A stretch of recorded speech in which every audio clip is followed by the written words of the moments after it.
that their insurance limits their liability, and that's not the truth. And what I always encourage our customers to do is your claim is against the carrier, not against the carrier's insurance. I understand why brokers file it with the insurance just to try to speed up that process, but you ultimately are holding the carrier liable for that loss or damage, not the insurance company.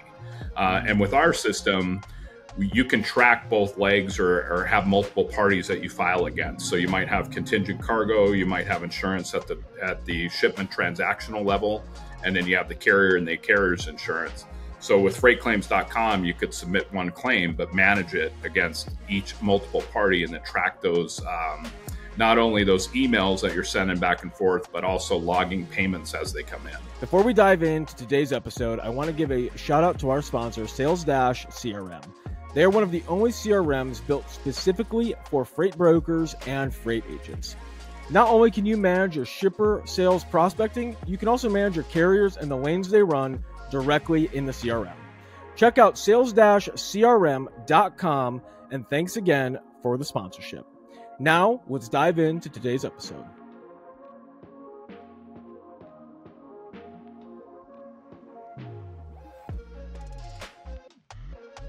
Welcome back to the ThinkFreight Podcast. Thank you so much for joining us today. I'm your host, Thomas Wardeen. I'm excited for today's guest. We've got a really good one.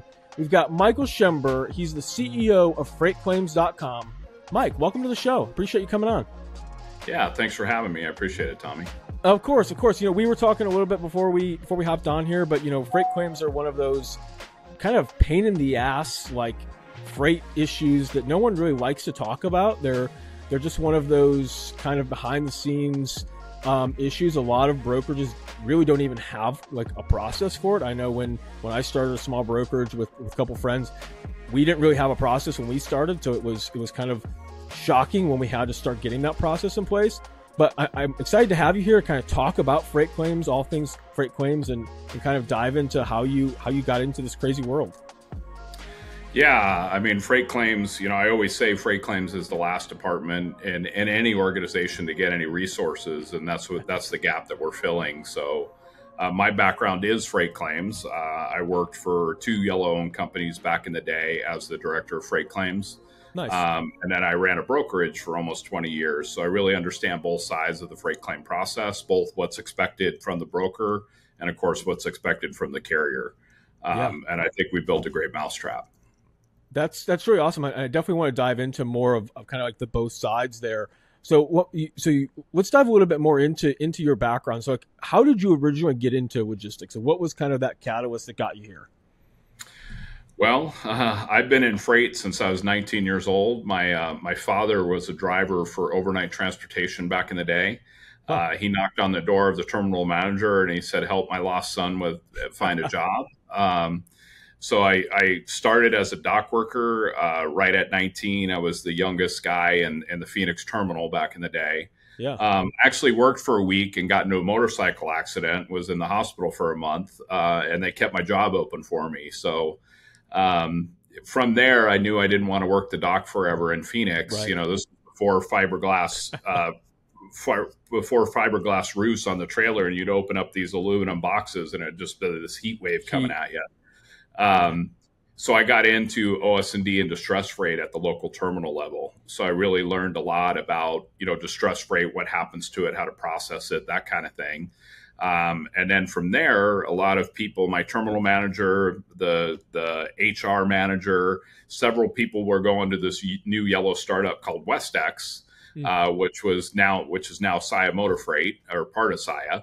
Yeah. Yellow had bought a bunch of non-regional carriers back in the day, and they wanted a non-union entity. So I went over there and did weight and research in the beginning, and then an opportunity came up in their claims department, and I jumped on that. And I've been doing freight claims since I was 25 years old. So it's been quite a while. I was just going to ask, how old were you when you started that? Now that's awesome. And then you've basically been doing that ever since. Like, you just been really Correct. enjoyed, you really kind of fell into like what you love doing the claim side. Yeah. On the carrier side, it's really, it's difficult because you're really dealing with the mistakes that your fellow employees make. So you really have to, there's a lot of training around claim prevention and trying to stop and mitigate the amount of claims coming in. When I first walked into one company, not Westex, but the second one I went to after Westex and Saia merged, they owed one customer $15 million in freight claims. Ooh. And that was Sony Electronics back then. And that was back when, a 1 megapixel camera was $1,200. And we would have whole pallets go missing. I was reading the contract that was signed, and it was the most ridiculous one-sided contract I'd ever read in my life, where it would stipulate things that like no credit for over deliveries when something was short. So you basically had to pay it. And it was definitely an eye opener and a learning experience. And that's where I really got into claim prevention. And we built some of that into the software as well. It sounds like someone really wanted the Sony business, and they kind of did anything that they had to do to win the business, huh? Yeah, I think, carriers, especially back when I worked there, it was all about revenue, but not really about the cost associated with that revenue. So there were certainly some challenges that we had with some name brand companies that you would recognize. I think anyone that still works with some name brand companies, we won't, get into naming any of those names, but I think anyone who still works with some of those brands, and obviously not Sony, but some of these larger brands, kind of knows that they kind of play by their own rules, no matter what. Their contracts are definitely still very one-sided. They get the terms and kind of the deals that they want because they are some of the biggest customers in the world, and you and a lot of people want to have their freight in your routing guide to be able to have that consistency and know that, hey, we're moving this XYZ amount every single day or every single month. But like you said, they don't always look at some of those costs that are associated with moving those or keeping the wheels moving on some of those assets or moving some of those brokered loads. Yeah, it's definitely in some cases a lot more reactive than proactive. They want to get that revenue on the truck before they realize what it's really going to cost them to operate it. Yeah. So hopefully, I think a lot has changed since I was, worked for a carrier. They certainly have gotten a lot more sophisticated and understanding to that stuff. And I think, back when I was unloading trucks, there were a lot more carriers to choose from back then than there is now too. So I think that, customers have to give some leverage back to the carrier, and that's the right thing to do. Yeah, no, I completely agree. Now, Mike, the process of freight claims is extremely outdated. I remember when I was at TQL, most people, they don't know what that kind of claim process is like, right? I remember when I was, like I said, TQL, I would just hit the claim box on our TMS, our internal TMS. I would submit all the information that I had to our claims department. We had a massive internal claims department. And after that, I was pretty hands off. I really didn't know what the behind the scenes was. I didn't really have much input or anything after that. I would kind of answer any questions that I had that the claims department would have after that, which generally wasn't very often. And then I would just kind of let the customer know when the claim was resolved and when they would expect a check or whether we were crediting or however the process was going to go. So, the people may not know the process takes or can take months, sometimes years in certain instances. I've had certain watermelon shippers that have had watermelon shipments that were just $10,000 or $15,000 claims that dragged on for a year plus. Why do you think that, or why do you know that some of these issues drag on for such a long time? That's a great question. And I think it's a lot because of lack of documentation and know-how, right? And specifically on really with both parties. I mean, depending on the carrier that you're handling or that claim with and their level of sophistication, if it's one guy, one truck, he's going to ignore you. And in some cases, truckloads at an owner operator level are some of the most complicated claims to handle. Yeah. Because, I mean, let's face it, a carrier could just file bankruptcy and get a new MC number next week and be back up and running as a rebranded carrier. And also, some of these truckload guys really lack the sophistication, especially the know-how with freight claims. And they think that their insurance limits their liability, and that's not the truth. And what I always encourage our customers to do is your claim is against the carrier, not against the carrier's insurance. I understand why brokers file it with the insurance just to try to speed up that process, but you ultimately are holding the carrier liable for that loss or damage, not the insurance company. And with our system, you can track both legs or have multiple parties that you file against. So you might have contingent cargo, you might have insurance at the shipment transactional level, and then you have the carrier and the carrier's insurance. So with freightclaims.com, you could submit one claim, but manage it against each multiple party and then track those, not only those emails that you're sending back and forth, but also logging payments as they come in. Now, I want to touch on something you said, because I think it's very hyper relevant, because a lot of the carriers out there are owner operators. They are one man operations or less than 10 truck operations at the minimum. So when you said that they can just basically ignore you, they don't have to really respond if there is a claim. They can just kind of file for bankruptcy, restart as a new MC or a new company. What happens in that case? Me as the broker, and I'm holding the bag of this claim, what happens in that instance? Well, it really starts at the front end before the shipment's picked up, right? I mean, what does your broker carrier agreement say? What did they sign and commit to? Did you validate their insurance? Because I know there's companies out there that help with vetting the carriers, and I strongly encourage you to look at some of those. The issue too is people might exchange a carrier packet a year ago and then just continue to use that carrier and not keep up to date on when that insurance expires or when it expires. And there are tools out there that help you make sure that carrier is in compliance. But it really, I know from a broker's perspective, especially you get a new hire, that they too think like a carrier. I just want revenue. I want revenue. I want revenue. That's $100 commission in my pocket, without realizing the ramifications of who you're tendering your customer's freight to. So you really want to make sure you vet the carriers, you validate that insurance, make sure it's active at time of shipping. And we allow in freightclaims.com, you can manage some of those insurance certificates as well.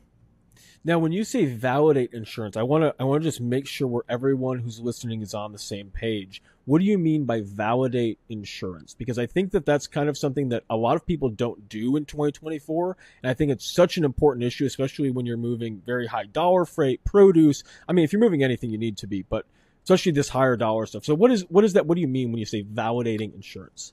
Yeah, the simple thing is, is it a reputable company and somebody you've heard of before? And also looking at the expiration date and what their coverage is. Typical coverage on cargo for truckloads is about $100,000. You certainly don't want to put $2 million worth of freight on that carrier if their liability, their max insurance payout is $100,000. And then you got to realize that's less the deductible amount. So some of these carriers, the insurance will pay you less the deductible. You still need to go to the carrier for that deductible amount. That's not your deductible. That's on the carrier. So that's what I mean about being able to have visibility to all the parties that are involved with that claim and being able to follow up. And our software helps you do that. Yeah. And that makes a lot of sense, because if that process can take so long, because there is so many different steps involved. If the insurance ends up paying out, say, $50,000 and it was $100,000, well, the carrier still is liable, it sounds like, for that extra $50,000. So they're going to be going after the carrier for the additional amount of that claim, and sometimes that can take a long time to get that payment, or to come upon a settlement with both the shipper and the carrier to make the parties more whole. Is that kind of correct? Yeah, that is correct. We had a customer that reached out to us recently about a claim where it was actually a partial load. And so there were multiple broker shipments on this truckload. I think there was 4. The trailer was in an accident, caught fire, everything was ruined. but it was who really got to file the claim first, got to, what's the word I'm looking for? Got to benefit from the money that was available. That was that insurance limits, if that makes sense. So Yeah. the example was they had a $200,000 policy. Broker A filed a $120,000 claim. Broker B had a $100,000 claim, but there was only $80,000 left in the insurance premium that they would pay. So suddenly now broker B's got to go to the carrier for that additional amount because broker A, jumped, was first to file. Does that make sense? No, that makes total sense. That can definitely, in partial loads, they're not, they're very typical in this industry. So, claims like that can definitely arise and can happen. How often do you see claims like that where you've got 2 or 3, 4 brokers that have a partial on one trailer that's been in an accident or has an issue, and you've got all these different parties trying to scramble to hit their insurance first? Yeah, it's certainly it happens more often than you think. Anytime you do a partial load, you can expect that it's just like an airplane, right? The driver or the airlines gains revenue by the number of passengers on there. That driver's going to try to sell that additional capacity, and you don't always know that. You're only buying 10 foot of a truck, and there's still 40 feet or 38 feet left. So you want to make sure that insurance is going to cover you for what, or the carrier's insurance is going to cover you for what the cargo you have on there. But that's also a good opportunity to purchase additional liability coverage if you need to. How often are brokers or carriers going out and buying that additional coverage if needed? I'm seeing it a lot more. I know there's several companies out there that offer additional liability coverage above and beyond the carrier's limits, even on the LTL side, right? A lot of the LTL guys have limits of liability. Back in my day, most carriers when I worked on the carrier side, most carriers' standard liability was $25 per pound. On the LTL side, now that is more of a sliding scale based upon freight class. Okay. So I think it's maybe $1 a pound at class 50, and it kind of tiers up from there. But nothing have I seen lately that is at that $25 per pound max liability. That being said, I do know a lot of TMSs that offer the option to purchase additional liability coverage right from the transactional at the shipment level. So I would strongly encourage that, but understand who's underwriting those policies as well before you engage with an insurance company. Because, let's face it, insurance is in business to make money too. And they will come back and raise your rate if you're hauling less than desirable freight that they're paying a lot of claims on. And that's a good point. And something else to touch on with some of these insurance companies is we've seen a pretty high number of insurance companies that are I guess not good insurance companies, so to say, in terms of like for carrier liability, for freight liability. We've seen a lot of like fraudulent agents kind of coming into that side of it, giving these policies to double brokers, to these bad agents as well. And then those are also impacting the claim side, as well as kind of pushing, the fraud as well. So just like you said, you have to be really careful when you're looking at these insurance. Obviously, TMSs are going to be more safe if you're looking at some of these insurance and things like that. But overall, you have to understand who is writing that policy and kind of what it entails, so that you are maximizing your actual efforts and not just buying something that really doesn't cover really anything. Yeah, it's all about documentation, right? And validate, trust but verify is one of my favorite quotes. Yep. It really is impactful with freight claims. With insurance, you see there's a lot of middlemen involved, right? Where they come in, or agents that come in and try to sell you the best policy. Make sure you understand who the underwriter is and who is the insurance company backing those financials, right? Yeah. Because some of those guys, I'm seeing a lot of them kind of start up in the industry, but they're being underwritten by a large corporation that you can validate. Yep. So just really understand what you're signing and getting yourself into before you agree.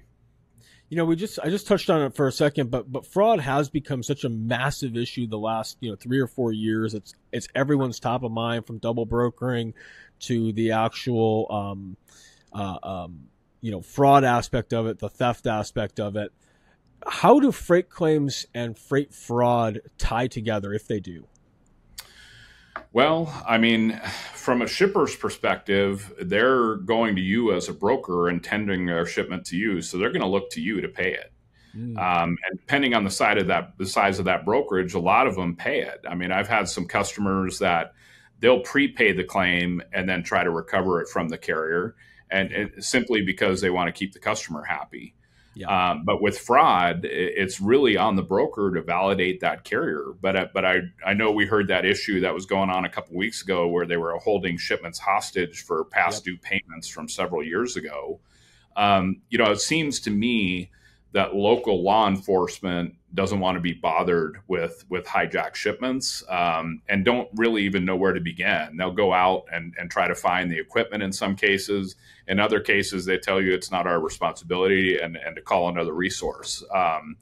So one of the things that we're asking all of our users in freight claims to do is have a claim type we're talking about hard coding it in, but we give the option to have as many claim types as you want to add.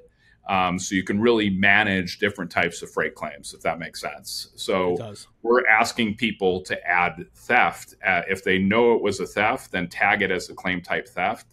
And then as we're gathering that information, we want to share it with the community, not customer information, but just where we're seeing those thefts occur, and kind of bounce it up with CargoNet and see if our information just kind of another resource to validate. No, and I think that's kind of spot on. The bigger issue and a lot of the problems I think that are coming together, we're gonna continuously see fraud be an issue, and obviously claims, like you said, they're going to fall back to the broker, especially if that's who the shipper is using. Now, what in the instance, Mike, if the shipper is moving direct freight with a carrier and they've got a stolen load from a carrier who's maybe using fake decals. I've seen that start to pop up where carriers are using fake decals on trucks, and the shipper doesn't recognize the driver, but hey, they recognize, it's the same decal that we normally load, so load it, and the freight still goes missing. Obviously the shipper is kind of at fault there, but how do they start going about kind of recovering that freight if they can? It's all in the contract they signed. I mean, if shippers are going directly to carriers, they usually have a contract that's negotiated.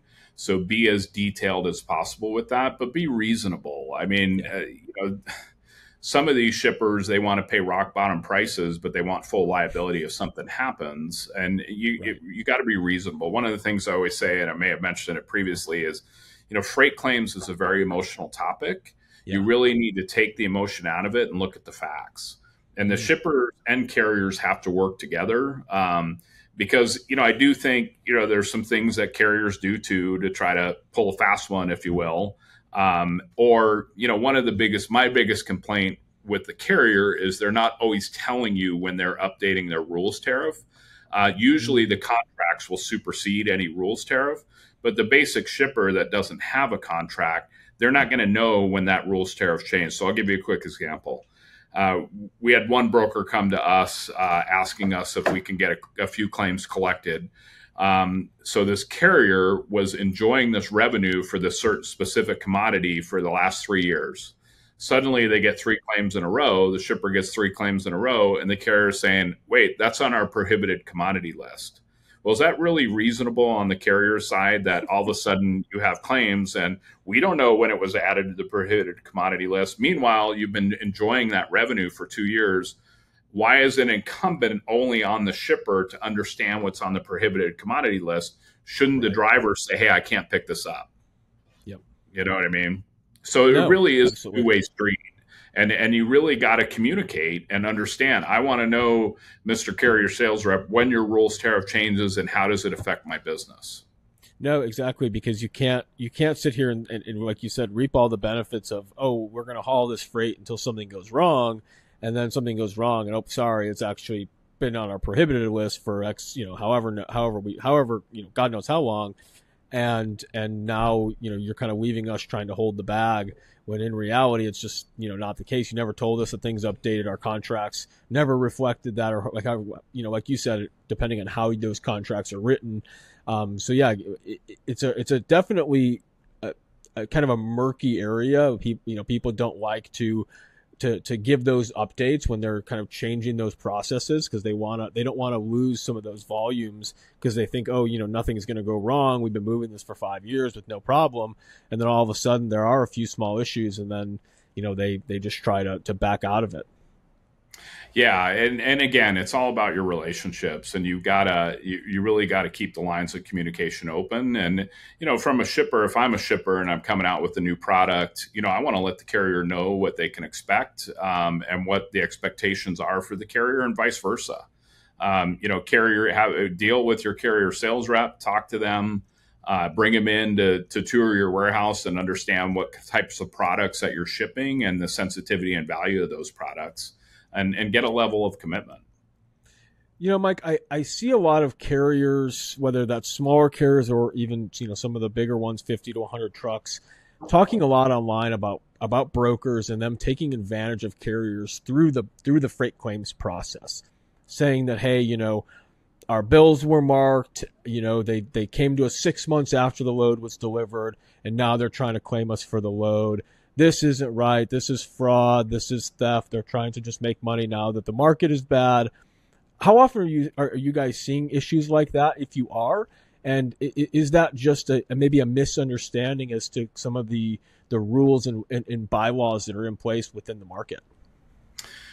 That's hard for me to give a direct answer. But I will say it's all about documentation. So as far as freight claims are concerned, a notation must be made at time of delivery on the delivery document of the condition of the goods.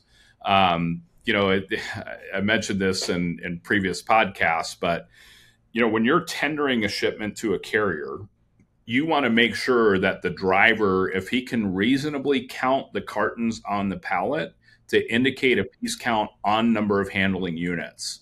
Over the last maybe decade, carriers are only signing for handling units and not the carton count on those units. So I would suggest that you work with the driver, if he can reasonably count it, at 10 boxes on one handling unit, not just writing one handling unit. And then, of course, educating the receiver, the consignee on the other end, to validate that piece count and make a notation. So if a notation is made on the delivery document, you have 9 months to file a claim against the carrier. So there's the 9 month, that's the first timeline, right? Once you submit that claim to the carrier, they have 30 days to acknowledge it and provide you with a claim number. And then from there, it's 120 days. They need to either settle it or update you every 120 days on why it hasn't been settled yet. I do see some customers, and I know carriers are busy. I mean, everybody's short-staffed now. People are wearing multiple hats, and even on the shipper side, I mean, it's very rare that they have a freight claim person, and that's all they do. And right. Carriers have claims departments, of course, but if you have a lost shipment, I do see shippers initiating a claim out immediately, because it does add some more validity and some eyes to trying to find lost freight.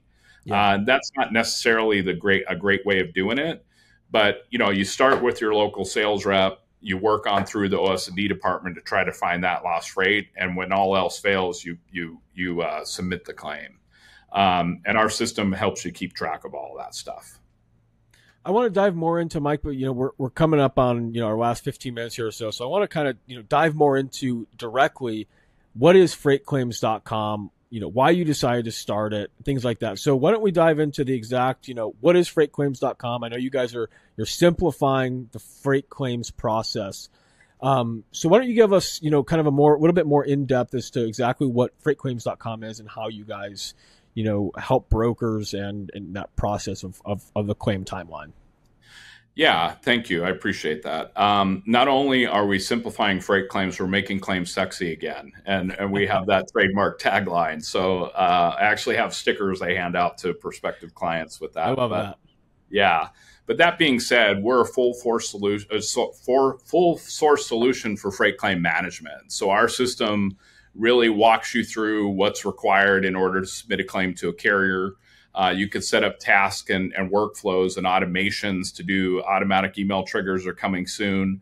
And then really keeping all that communication housed in one software system. So we realized when we're developing this, we're really selling against Excel spreadsheets, maybe an online document storage solution, and Outlook, right? Yeah. So we really brought all that in-house, and then allows you to manage everything from one claim log and really separate those type of claims that you have out. More importantly, as I alluded to earlier, we have the ability for one claim entry, but file against multiple parties and then manage each leg of that claim independently of each other. So you can keep track of all the payment sources coming in, who's remained stagnant that you have to go after again.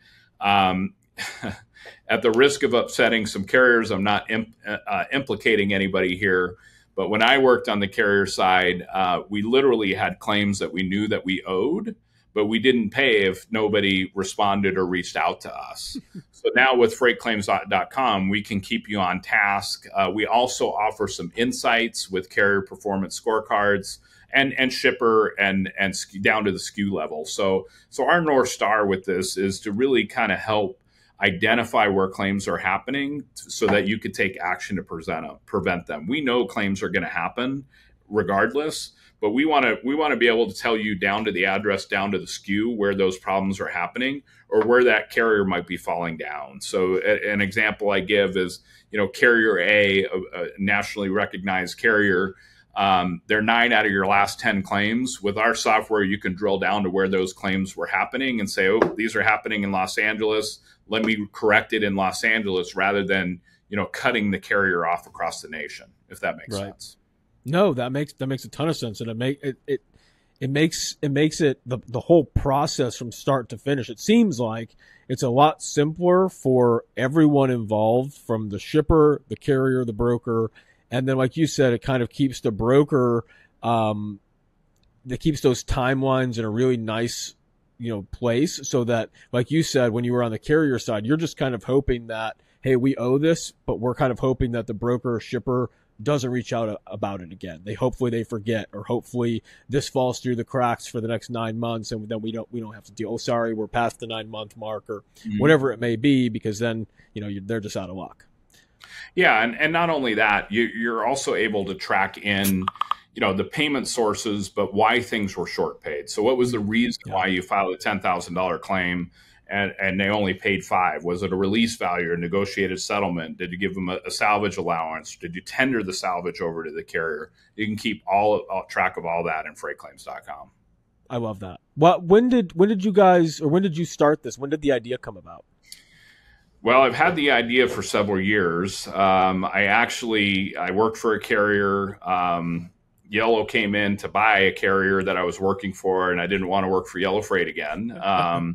That being said, I actually started this company, founded in 2006, and I approached a couple brokers and I said, hey, let me manage your claims for you, because I knew all the things that carriers would do to not pay a claim. Right.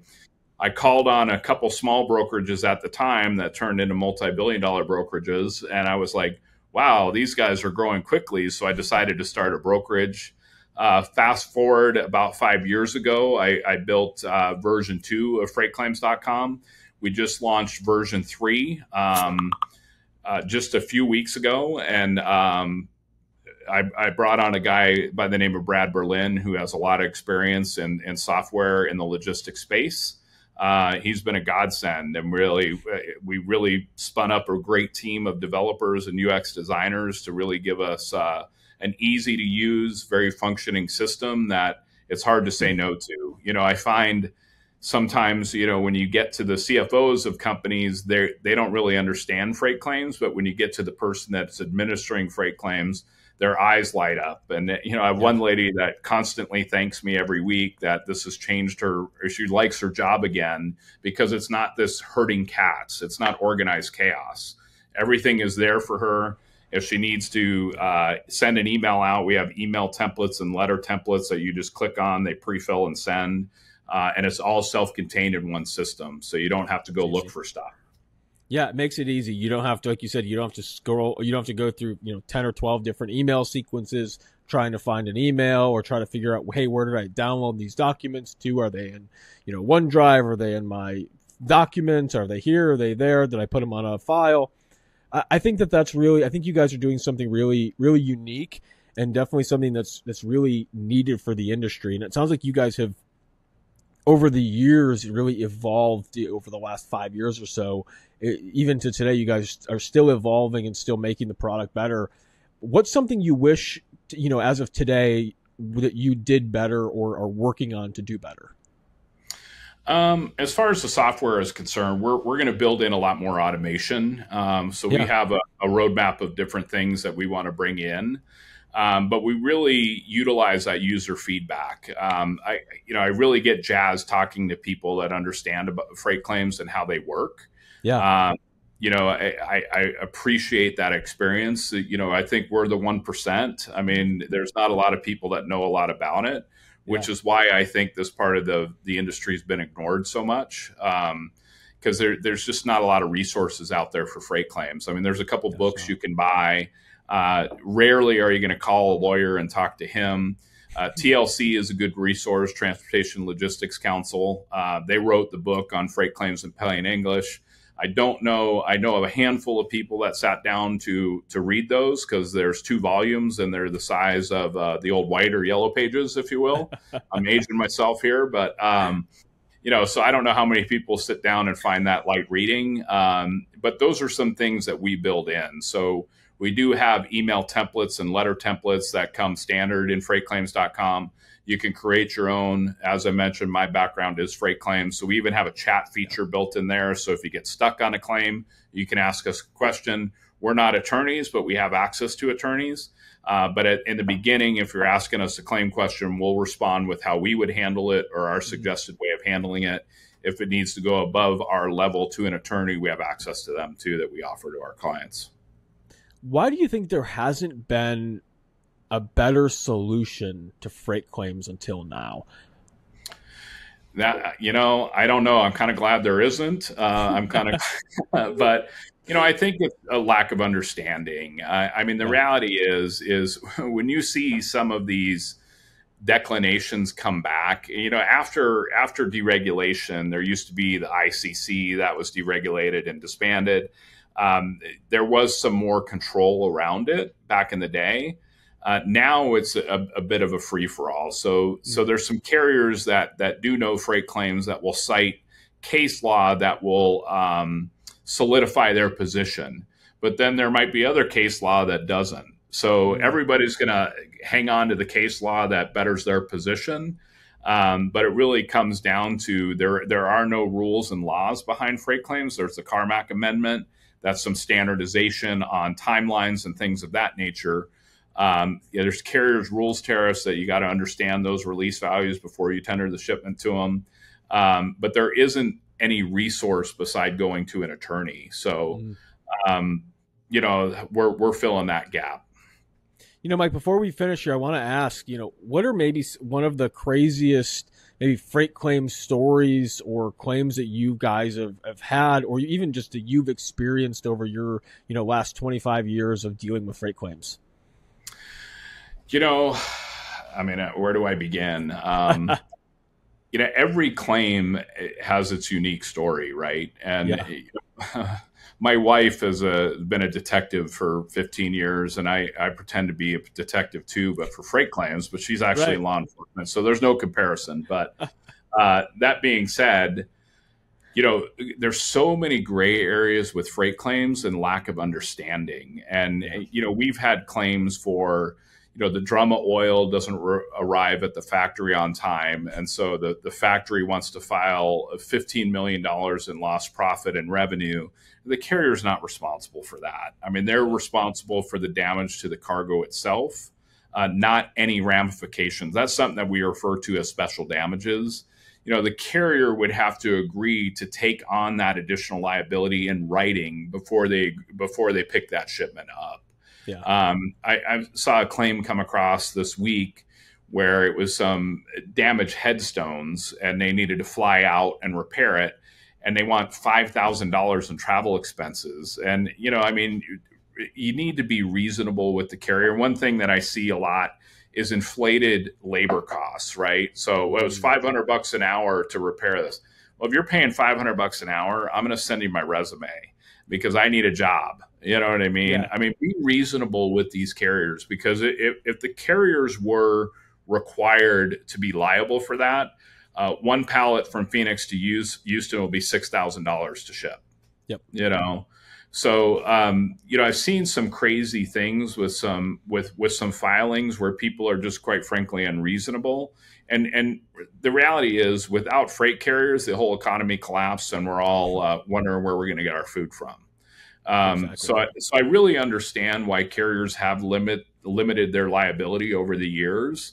That doesn't mean that the carrier doesn't have some expectations as well. But it really, as I'll conclude with, it really is taking the emotion out of it, understanding who you're doing business with, and making good choices. As we close, Mike, what are you most bullish on for the second half of the year? We're coming up on August now. Year's coming to a close. What are you most bullish on to close out the year? I think there's a lot of uncertainty. Obviously, this is an election year. Sometimes it feels like we're living in a cartoon. The news just is changing rapidly every hour. We don't really know what the future holds. And I think people are a little bit nervous, quite frankly, from what I'm hearing out there.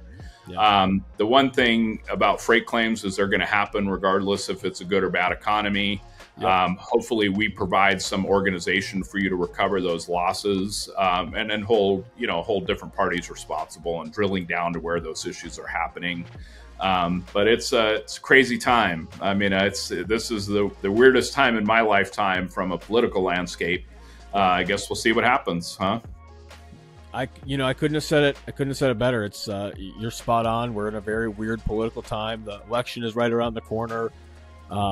We have a brand new Democratic, presidential candidate now. Yeah. That just kind of happened over the last couple of days. It's been an evolving situation. So I guess we'll just leave it there, Mike. I really appreciate your time today. This was a lot of fun talking about freight claims and how freightclaims.com is making freight claims sexy again. Thank you. No, of course, man. If our audience wants to get in touch or they want to learn more or talk to you guys online, how can they find you guys on the social media landscape? Yeah, we're on LinkedIn. Of course, we're at freightclaims.com. You can request a demo right from there. We've got a new website coming up pretty soon, but there's access to us right from there. One last thing I'll mention is when you become a customer of freightclaims.com, you have that chat feature. I'm not sure I mentioned that. Built into the software. There's also an external chat if you want to talk further or reach out to me on at freightclaims.com.